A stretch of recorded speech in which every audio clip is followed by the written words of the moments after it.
Using our imaginations and art, we can travel anywhere in the world. And today we are going to Kenya in Africa to paint lions. I'm painting with acrylic paint on canvas, but you can use a wide range of art materials. And when I'm painting, I become the lion. I become the landscape.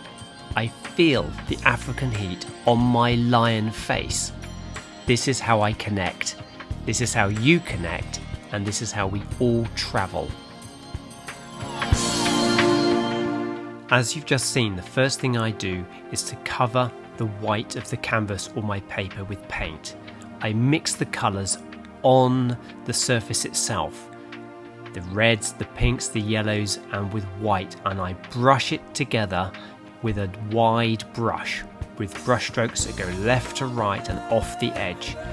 Then I work wet on wet. In this case, I'm painting a tree, and I don't tend to use black paint, I use a deep purple.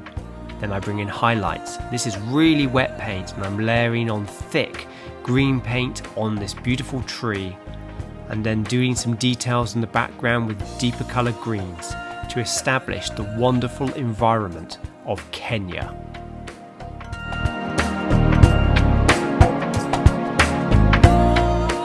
The viewpoint of this video is directly down on my desk. You can see my paints, my water, the number of brushes I'm using, my paper palettes. But can you also see I've got reference on my desk? That beautiful photograph of Kenya with Mount Kilimanjaro and the lion. I need these.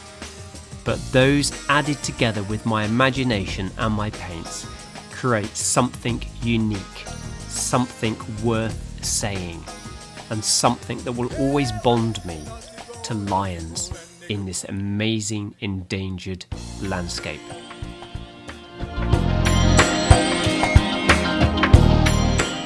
I'm using a thinner paintbrush now to draw my lion out on my canvas. I'm looking really carefully at that photograph I selected, trying to see what makes a lion different to another form of animal. I've noticed my lion has a very square nose, and it's got its face raised up to that warm African sun, which is why I selected it. I'm just putting on blocks of colour, rough areas that I'm forming and moulding into the shape of the lion. You can keep adding paint, you can even scrape some paint off. You can let your painting dry and go back to it. It's a very fluid medium. Use it to your advantage. With an even finer brush, I've now got that deep purple that I love to use, and I'm establishing the nose, the eye and the mouth of the lion. And then with some of that paint I've put the claws, some of the shadows and some of the creases in the lion's body.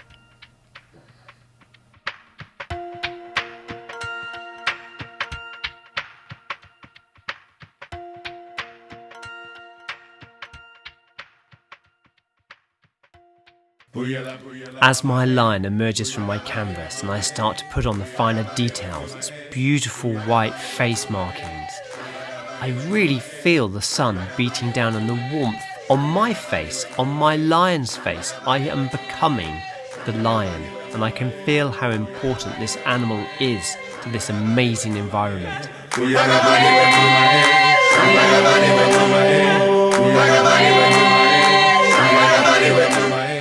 The male lion I've drawn in the foreground of my painting is now going to be joined by some other lions, a female in the background and another male lion by the tree. And this midground you can develop before you do the foreground or after, as in my case. I'm allowing my painting to dictate to me, moving the colours around, looking at the composition and the content, so I end up with a beautiful canvas that tells the African story. Precious Africa.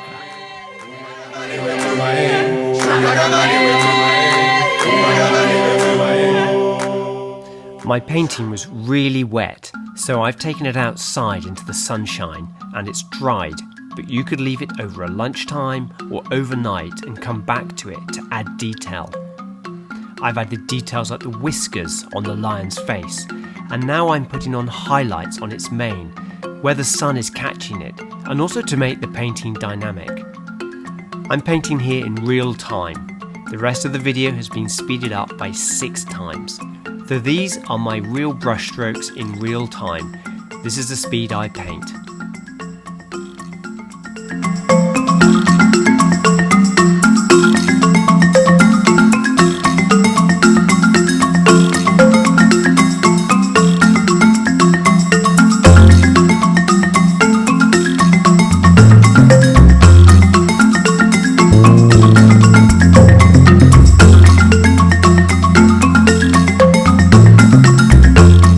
This is the very first time I've painted a lion, and it's really exciting, but it does mean I look at all the detail of a lion.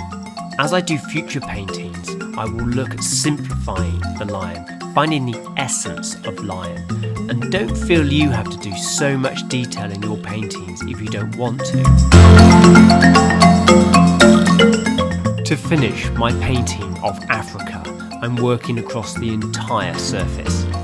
I'm looking at where the light catches the trees. I'm looking at putting extra light on the lion's manes. It's a story of colour, so my eye travels with the lions, with the beautiful mountain in the background, but also with the colours and textures across the entire canvas to make it one painting, one story, one connection to Africa.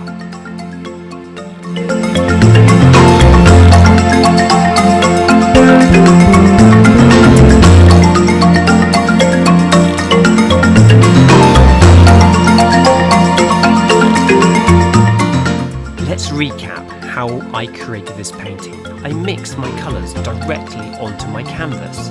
It's like magic. Covered the canvas and I created my background. I'm using a fine brush now, and I used a very wide brush for the background. I established the midground and I put in some of the shadows and shapes. Then, using a fine brush, I draw out my main lion. I block in the main areas of the light and shade. With a really fine brush, I add the fine detail to the lion's face.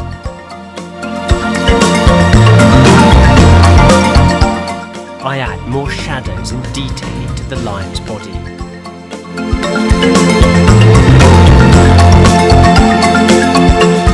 I can now establish the foreground and work across the entire canvas to make a wonderful painting. I look carefully at my painting and notice any areas that need more content. In this case, I added more lions in the midground. You need great reference, good materials, a range of different brush sizes, clean water, something to wipe your brushes on like a cloth or some tissue paper, and lots of imagination.